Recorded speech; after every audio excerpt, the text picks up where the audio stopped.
Schools open అయ్యాయి, books ready, uniform ready, lunch box ready, school bus routine start అయింది. అన్నీ నార్మల్గా కనిపిస్తున్నాయి. కానీ ఒక్క క్వశ్చన్, మీ చైల్డ్ కూడా నార్మల్గా ఉన్నాడా? ఈవినింగ్ స్కూల్ నుంచి వచ్చాక సోఫా మీద పడుకుంటున్నాడా? హోంవర్క్ స్టార్ట్ చేయడానికి ఇంట్రెస్ట్ చూపించట్లేదా? మార్నింగ్ లేవడం కష్టం అవుతుందా? ఫోకస్ కొంచెం తగ్గిందని టీచర్ చెప్తున్నారా? ఇమీడియట్ గా మనం పేరెంట్స్ గా ఏం ఆలోచిస్తాం? Screen time, mobile, TV, summer holidays వల్ల రూటీన్ స్పాయిల్ అయిందనుకుంటాం. కానీ కొన్ని చిల్డ్రన్ లో రియల్ ప్రాబ్లం అక్కడ కాదు. రియల్ ప్రాబ్లం స్టార్ట్ అయింది రాత్రి పడుకునే టైంలో, బ్రీతింగ్లో. ఈ వీడియో కంప్లీట్గా చూడండి, ఎందుకంటే రెయినీ సీజన్లో బ్లాక్ నోస్ అనేది కొన్ని చిల్డ్రన్లో స్లీప్ క్వాలిటీ, స్కూల్ పర్ఫార్మెన్స్ని ఎఫెక్ట్ చేయవచ్చు. మరి అది ఎలా జరుగుతుంది ఇప్పుడు చూద్దాం.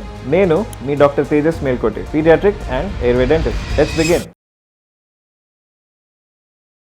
నేను క్లినిక్లో రెయినీ సీజన్లో రిపీటెడ్గా వినే కంప్లైంట్ ఏంటో తెలుసా? డాక్టర్ గారు, మా బాబు చాలా టైర్డ్గా ఉంటున్నాడు. ఇంట్రెస్టింగ్గా చాలామంది పేరెంట్స్ టైర్డ్నెస్ని సీరియస్గా తీసుకోరు. ఎందుకంటే చైల్డ్కి ఫీవర్ లేదు, పెయిన్ లేదు, పెద్ద సిమ్టమ్స్ ఏమీ లేవు. కానీ ఎనర్జీ తక్కువగా ఉంది. స్కూల్ నుండి వచ్చాక చాలా ఎగ్జాస్టెడ్గా ఉంటారు. మార్నింగ్ ఫ్రెష్గా లేవరు. వీకెండ్స్లో ఎక్కువ నిద్రపోతారు. పేరెంట్స్గా మనం అనుకునేది ఏంటి? గ్రోయింగ్ ఏజ్ కదా, స్కూల్ ప్రెషర్ ఉండొచ్చు, రొటీన్ మారింది కదా. కానీ కొన్ని చిల్డ్రన్లో ఆన్సర్ వేరే ప్లేస్లో ఉంటుంది, స్లీప్లో. ఇప్పుడు నేను ఒక అబ్జర్వేషన్ చెప్తాను. పేరెంట్స్ చాలాసార్లు డే టైమ్ సిమ్టమ్స్ని అబ్జర్వ్ చేస్తారు, కానీ రూట్ కాజ్ని అబ్జర్వ్ చేయరు. ఎగ్జాంపుల్, ఫోకస్ ఇష్యూ కనిపిస్తుంది, కానీ స్లీప్ అబ్జర్వ్ చేయరు. మూడ్ స్వింగ్స్ కనిపిస్తాయి, కానీ బ్రీతింగ్ అబ్జర్వ్ చేయరు. మార్నింగ్ టైర్డ్నెస్ కనిపిస్తుంది, కానీ రాత్రి స్లీపింగ్ పాస్చర్ చూడరు. అందుకే కొన్ని క్లూస్ మిస్ అయిపోతాయి. ఇప్పుడు రెయినీ సీజన్ గురించి మాట్లాడుకుందాం. రెయినీ సీజన్ స్టార్ట్ అయ్యాక మన ఎన్వైరన్మెంట్లో కొన్ని చేంజెస్ జరుగుతాయి. హ్యూమిడిటీ రైజ్ అవుతుంది, పొల్యూటెంట్స్, అలర్జీ పార్టికల్స్ ఇంక్రీజ్ అవుతాయి, రిపీటెడ్ కోల్డ్స్ అవుతాయి. కొన్ని చిల్డ్రన్లో నోస్ రిపీటెడ్గా బ్లాక్ అవ్వడం స్టార్ట్ అవుతుంది. ముక్కు బ్లాక్ అయింది, సింపుల్ కదా. పేరెంట్స్ యూజువలీ అంటారు వెదర్ చేంజ్, సీజనల్ కోల్డ్, వెళ్ళిపోతుంది. చాలాసార్లు నిజమే, కానీ కొన్ని చిల్డ్రన్లో అక్కడ చైన్ రియాక్షన్ స్టార్ట్ అవుతుంది. ఇక్కడ ఒక ఇంపార్టెంట్ కాన్సెప్ట్ ఉంది. మన బాడీ చాలా ఇంటెలిజెంట్. ముక్కు బ్లాక్ అయితే బాడీ ఏం చేస్తుంది? ఆల్టర్నేటివ్ రూట్ చూసుకుంటుంది. అది మన నోరు. అందుకే మౌత్ బ్రీదింగ్ స్టార్ట్ అవుతుంది. ఫస్ట్ ఫ్యూ డేస్ ప్రాబ్లం లేదు, బాడీ అడాప్టేషన్. కానీ ఇమాజిన్ చేయండి, week after week, night after night same pattern continue అయితే అప్పుడు బాడీ ఆ ప్యాటర్న్ని నార్మల్గా యాక్సెప్ట్ చేయడం స్టార్ట్ చేస్తుంది. ఇక్కడ మనం అవేర్నెస్ మెయింటైన్ చేయాలి, ఎందుకంటే కొన్ని హ్యాబిట్స్ సైలెంట్గా డెవలప్ అవుతాయి, పేరెంట్స్కి ఇమ్మీడియట్గా కనిపించవు. ఇప్పటి వరకు మనం ఒక ఇంపార్టెంట్ కాన్సెప్ట్ అర్థం చేసుకున్నాం, బ్లాక్ నోస్. మౌత్ బ్రీదింగ్కి ఇది ఎలా లీడ్ అవుతుంది? కానీ నెక్స్ట్ క్వశ్చన్ ఏంటి? మౌత్ బ్రీదింగ్ ఎందుకు ఇంపార్టెంట్? అది స్లీప్ని ఎలా ఎఫెక్ట్ చేస్తుంది? స్కూల్ పర్ఫార్మెన్స్తో కనెక్షన్ ఏంటి? ఇప్పుడు ఒక ఇంపార్టెంట్ క్వశ్చన్, డాక్టర్ గారు మౌత్ బ్రీదింగ్ చేస్తే ఏమవుతుంది? Fair question. ఎందుకంటే చాలామంది పేరెంట్స్ అనుకుంటారు ముక్కు బ్లాక్ అయితే కొన్ని రోజులు నోరుతో బ్రీత్ చేస్తాడు, పెద్ద ప్రాబ్లం ఏముంది. కానీ ఇక్కడ మనం అర్థం చేసుకోవాల్సిన విషయం ఏంటంటే, బ్రీదింగ్ అనేది బాడీలో 24 hour activity, non stop, day and night. అందుకే బ్రీదింగ్ క్వాలిటీ స్లీప్ క్వాలిటీని ఇన్ఫ్లుయెన్స్ చేయగలదు. ఇప్పుడు స్లీప్ గురించి మాట్లాడుకుందాం. బాడీ రికవర్ ఎక్కడ అవుతుంది? స్లీప్లో. బ్రెయిన్ రీఛార్జ్ ఎక్కడ జరుగుతుంది? స్లీప్లో. గ్రోత్ సపోర్ట్ ఎక్కడ ఉంటుంది? స్లీప్లో.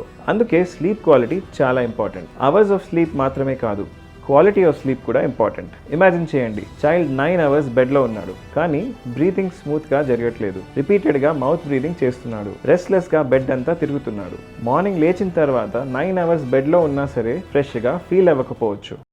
పిల్లల స్కూల్ గురించి పేరెంట్స్ చాలా కన్సర్న్ ఉంటారు. ఒకవేళ టీచర్ చెప్తే మీ అబ్బాయి ఫోకస్ తగ్గింది, అటెన్షన్ తక్కువ ఉంది, క్లాస్లో డల్గా ఉంటున్నాడు, ఇలాంటి విషయంలో పేరెంట్స్ చాలా కంగారు పడతారు. ట్యూషన్ గురించి ఆలోచిస్తారు, స్టడీ టెక్నిక్స్ గురించి ఆలోచిస్తారు. కానీ కొన్ని చిల్డ్రన్లో క్వశ్చన్ వేరే ఉంటుంది, స్లీప్ క్వాలిటీ ఎలా ఉంది? పువర్ స్లీప్ ఉంటే ఎనర్జీ ఎఫెక్ట్ అవ్వచ్చు, మూడ్ ఎఫెక్ట్ అవ్వచ్చు, అటెన్షన్ ఎఫెక్ట్ అవ్వచ్చు, స్కూల్ ఎక్స్పీరియన్స్ ఎఫెక్ట్ అవ్వచ్చు. అందుకే బ్రీతింగ్ మరియు స్లీప్ గురించి అవేర్నెస్ చాలా ఇంపార్టెంట్. ఇప్పుడు ఒక ఇంట్రెస్టింగ్ ఫ్యాక్ట్, ఒక చైల్డ్ రోజుకి అప్రాక్సిమేట్లీ 15,000 టైమ్స్ శ్వాస తీసుకుంటాడు. 15,000. Think about that. 15,000 opportunities. Question ఏంటి? ఆ బ్రెత్స్ నోస్తో వస్తుందా లేకపోతే మౌత్తో వస్తుందా? మనం రోజుకి 2 సార్లు ఫుడ్ తింటాం, ఒకసారి స్కూల్కి వెళ్తాం, కానీ బ్రీతింగ్ 24 hours. అందుకే బ్రీతింగ్ ప్యాటర్న్ చాలా ఇంపార్టెంట్. ఇప్పుడు నేను పేరెంట్స్ అందరికీ ఒక చిన్న టిప్ ఇస్తాను. ఈరోజు రాత్రి మీ చైల్డ్ నిద్రపోయాక వాళ్ళ రూమ్లోకి వెళ్ళండి, 10 seconds అబ్జర్వ్ చేయండి, అంతే. నోరు క్లోజ్గా ఉందా లేదా ఓపెన్గా ఉందా? నోరింగ్ ఉందా? స్లీప్ రెస్ట్లెస్నెస్గా ఉందా? రిపీటెడ్గా పొజిషన్ మార్చుకుంటున్నారా? మీ చిన్న అబ్జర్వేషన్ ఇలాంటి సమస్యలకు డయాగ్నోస్ చేయడానికి చాలా హెల్ప్ అవుతుంది. ఈ సిమ్టమ్స్ మీరు నోటీస్ చేస్తే ఎయిర్వే డెంటిస్ట్ని కలవండి. ఇక్కడ క్లారిటీ కావాలి. ప్రతి బ్లాక్ నోస్ డేంజరస్ కాదు, ప్రతి సీజనల్ అలర్జీ సీరియస్ కాదు, ఫియర్ క్రియేట్ చేయడం నా పర్పస్ కాదు. కానీ కొన్ని ప్యాటర్న్స్ని ఇగ్నోర్ చేయకూడదు. Repeated seasonal blockage, repeated mouth breathing, snoring, morning tiredness, school difficulties, ఇవి రిపీటెడ్గా కనిపిస్తే ఎవాల్యుయేషన్ కన్సిడర్ చేయడం మంచిది. అర్లీగా ఐడెంటిఫై చేస్తే ఆప్షన్స్ ఎక్కువ ఉంటాయి.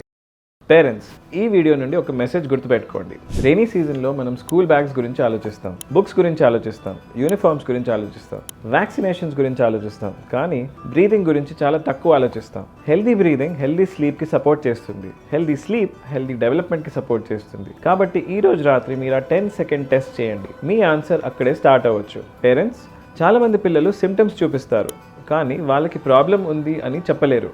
అందుకే మనమే అబ్జర్వ్ చేయాలి. ఈ వీడియో మీకు యూస్ఫుల్ అనిపిస్తే పేరెంట్స్కి షేర్ చేయండి, ఎందుకంటే కొన్నిసార్లు అవేర్నెస్ ఒక సింపుల్ షేర్ నుండి స్టార్ట్ అవుతుంది. నేను మీ డాక్టర్ తేజస్ మేల్కోటే. మళ్ళీ నెక్స్ట్ వీడియోలో కలుద్దాం. నమస్తే.